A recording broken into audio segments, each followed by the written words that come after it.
আজকে আমি আপনাদেরকে শিখাবো ওমা রামাইতা ইজ রামাইতা ওয়ালাকিন্নাল্লাহা রামা। এই আয়াতটি ৪১ বার পাঠ করে বালুতে ফু দিলে কি হয়। আমি আবার বলছি, ওমা রামাইতা ইজ রামাইতা ওয়ালাকিন্নাল্লাহা রামা। এই আয়াতটি ৪১ বার পাঠ করে বালুতে ফু দিলে কি হয়। খুবই দামি এবং গুরুত্বপূর্ণ আমলটি আপনি শিখে রাখুন, আপনার কাজে লাগবে। আমলটি কখন কিভাবে করবেন, কোন নিয়মে করবেন, আমলটি করে কিভাবে আপনি উপকৃত হবেন, আমি আপনাদেরকে বিস্তারিতভাবে বলে দিচ্ছি। আপনারা অতি সহজেই এই আমলটি করতে পারবেন। এই আমলটি করতে আপনার কোনো ধরনের টাকা পয়সা খরচ করতে হবে না। অল্প কিছু সময় ব্যয় হবে, ৫-১০ মিনিট সময় ব্যয় হবে। তাহলে আপনি একেবারে উপকৃত হতে পারবেন। আপনি অনেক সমস্যা থেকে বেঁচে থাকতে পারবেন ইনশাআল্লাহ। তাই বিস্তারিত জানার জন্য, আমলটি শিখে রাখার জন্য ভিডিওটি না টেনে ধৈর্য সহকারে শেষ পর্যন্ত দেখার অনুরোধ থাকবে। তাহলে আপনি অবশ্যই সঠিক নিয়মে আমলটি করতে পারবেন।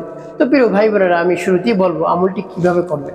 আমলটি করার ক্ষেত্রে কি কি আপনার কাছে রাখতে হবে এবং আমলটি করে কিভাবে আপনি উপকৃত হবেন, এই বালু আপনি কি করবেন, আমি সবকিছুই আপনাদেরকে বিস্তারিতভাবে বলে দিচ্ছি। তাহলে চলুন শুরুতেই জেনে নেওয়া যাক কিভাবে আপনি আমলটি করবেন।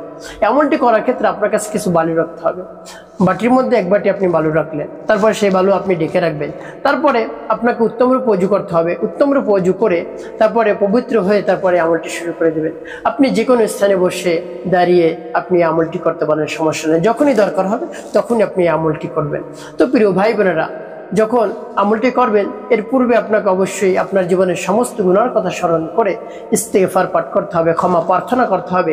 আস্তাগফিরুল্লাহ, আস্তাগফিরুল্লাহ, আস্তাগফিরুল্লাহ।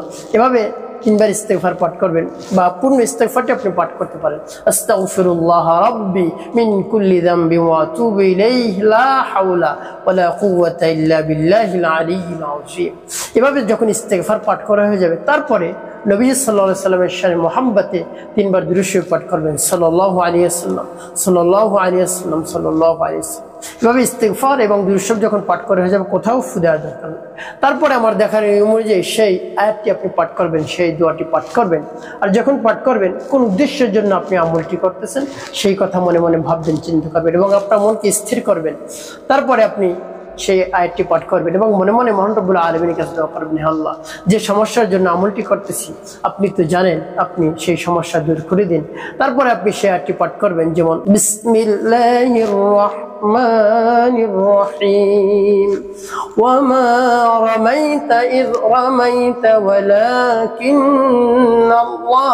রামা وما رميت إذ رميت ولكن الله رمى وما رميت إذ رميت ولكن الله رمى। যখন পাঠ করা হয়ে যাবে, আপনার সামনে যে বালু থাকবে এর মধ্যে একটু ফু দিয়ে দেবেন। তারপর আপনি আবারও পাঠ করবেন, বিসমিল্লাহির রাহমানির রাহিম ওয়ামা রামাইতা ইয রামাইতা ওয়ালাকিন্নাল্লাহা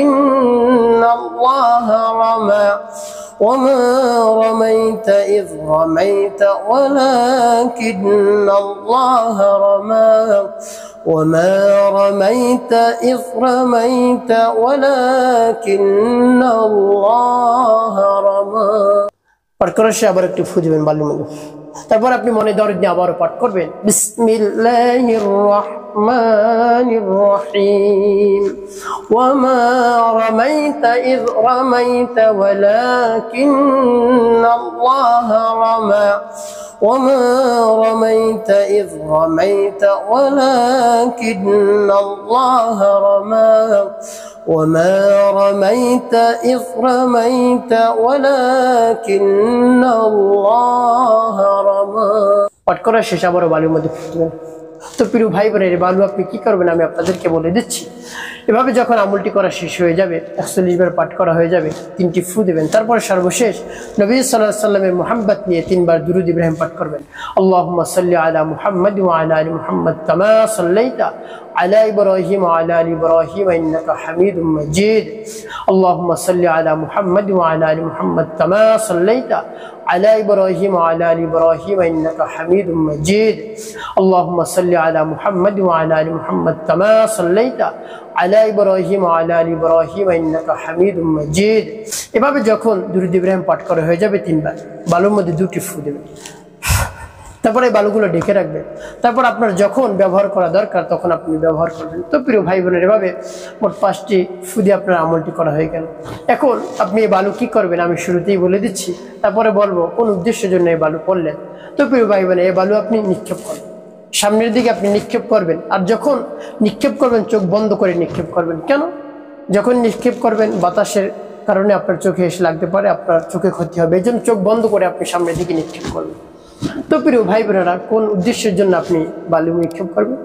যদি কোথাও আগুন লেগে যায়, আগুন নিভাইতে পারছেন না, আপনি এভাবে আয়াতটি পাঠ করে বালুর উপর দম দিয়ে সেই বালু আপনি সামনের দিকে নিক্ষেপ করুন, আগুনের মধ্যে নিক্ষেপ করবেন, আগুন একেবারে নিভে যাবে ইনশাআল্লাহ। তো মহান রব্বুল আলামিনের উপর পূর্ণ আস্থা এবং বিশ্বাস রেখে আমলটি করুন, অবশ্যই আপনি উপকৃত হতে পারবেন। তো প্রিয় ভাই বোনেরা, 5 ওয়াক্ত নামাজ আদায় করতে হবে, কোনোভাবেই নামাজ ছাড়া যাবে না, মানুষের সাথে মিথ্যে কথা বলা যাবে না, তাহলে আপনার জীবন সুখময় এবং শান্তিপূর্ণ হবে ইনশাআল্লাহ।